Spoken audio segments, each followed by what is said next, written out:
Joining me today is Angela Marie MacDougall from the Battered Women's Support Services. Angela, thanks for joining us today. What can you tell us about what happened in court yesterday with Curtis Wayne Sagmoen?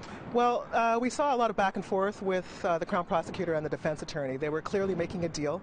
And what we found out was that they did actually come up with a deal, and that was that he would plead guilty to a lesser charge. He had been charged with assault, aggravated assault, which is an indictable offense, and he pled guilty to simple assault, which is a summary offense. And he then he pled guilty. Then he was sentenced to 30 days, which was basically time served. As well as 24 months probation. So this was he pled to a far lesser crime under the criminal code and time served. However, he still stays in custody because there are several other violent offenses for which he's been charged. Do you feel that this was somewhat of a slap on the wrist because of somebody that's shown so much violence against women?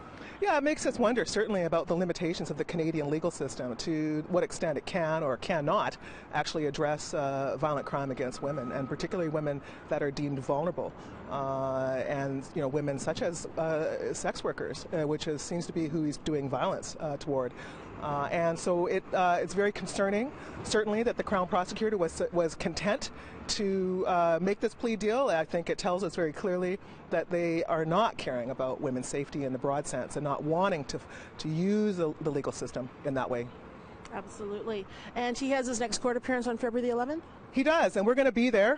He have a court appearance in Vernon, British Columbia, and we're going to be there because we want to continue showing the criminal system and Curtis Sagmoen that we're not done.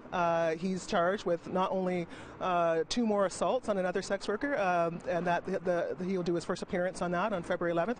And then there's actually another series of charges and yet another sex worker, and those dates will be upcoming as well. Thanks for your time today. Back to you in studio.